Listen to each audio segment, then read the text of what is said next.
Alors dans notre didacticiel numéro 4, on va monter un petit peu d'un cran, puisque là on va réaliser un symbole complexe.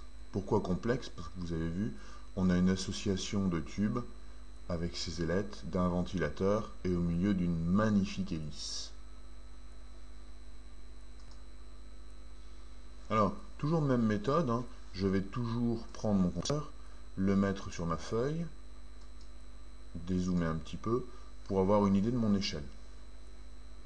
Alors je vais réaliser un échangeur à air. Alors l'échangeur à air, hein, pour nous les frigoristes, c'est soit notre condenseur, soit notre évaporateur. Donc je vais partir d'une base rectangulaire.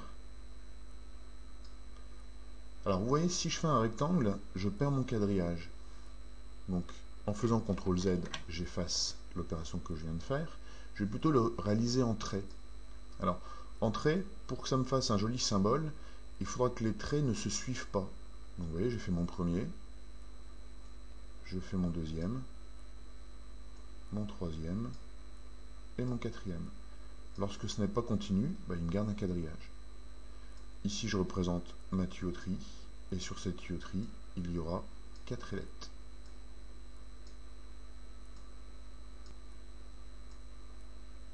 Alors, vous voyez, là, c'est pas très joli, c'est pas très... il n'y a pas une jolie harmonie, donc là, je vais déplacer.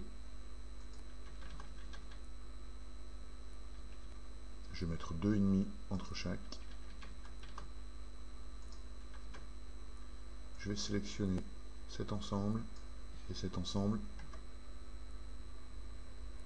Je vais le déplacer. Là, c'est joli. Alors, comme j'ai déplacé cette ligne, vous avez vu, elle est un petit peu trop longue ici, un petit peu trop courte. Je clique dessus, je reste cliqué et je peux la modifier. Je clique. Voilà. Ensuite, je vais représenter mon ventilateur. Alors, le ventilateur, c'est un cercle qui va être, voilà, par exemple, de ce diamètre. Mon milieu de cercle est ici.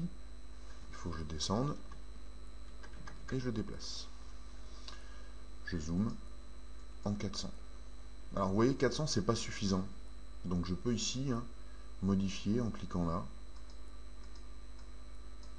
Par exemple, 600. Et je fais entrer. Deux petits traits de construction, comme pour l'élaboration de mon compresseur. Un ici, un là.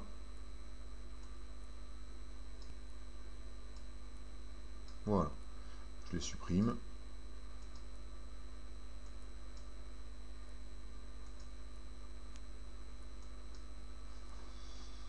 Si ça ne me plaît pas, vous voyez, j'ai toujours la possibilité de venir les déplacer. Ici, je me retrouve là. Alors maintenant, le côté complexe, c'est la réalisation de l'hélice. Alors pour l'hélice, je vais mettre sur le côté et je vais réaliser cette hélice avec un outil arc. Donc je vais mettre par exemple ici. Vous voyez, je suis parti sur 3 carreaux. Je reste cliqué. 1, 2, 3. Voilà. Ça me paraît un petit peu épais. Donc je vais changer mon épaisseur de trait. Ça me semble assez joli. Donc, comme elle est sélectionnée, cette entité, je vais venir la copier et la coller. Je la déplace avec mes flèches.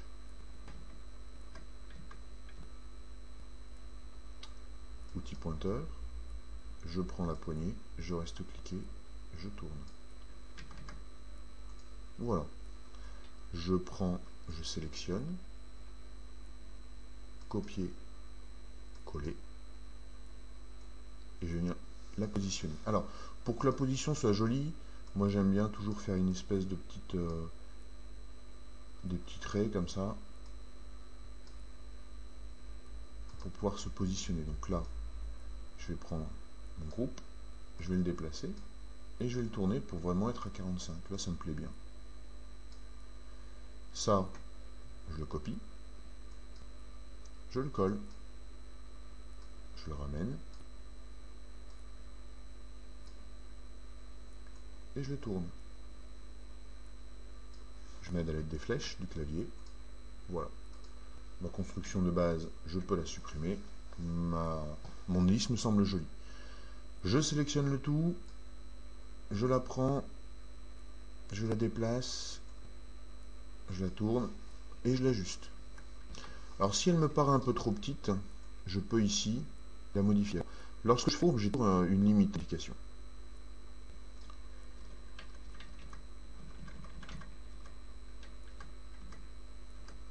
Voilà. Je fais un zoom arrière. Voilà, je viens de créer mon condenseur. Donc comme d'habitude, je sélectionne large, je vais dans Forme, Groupe, Grouper. Cliquez, débrayez. Je lui donne un nom.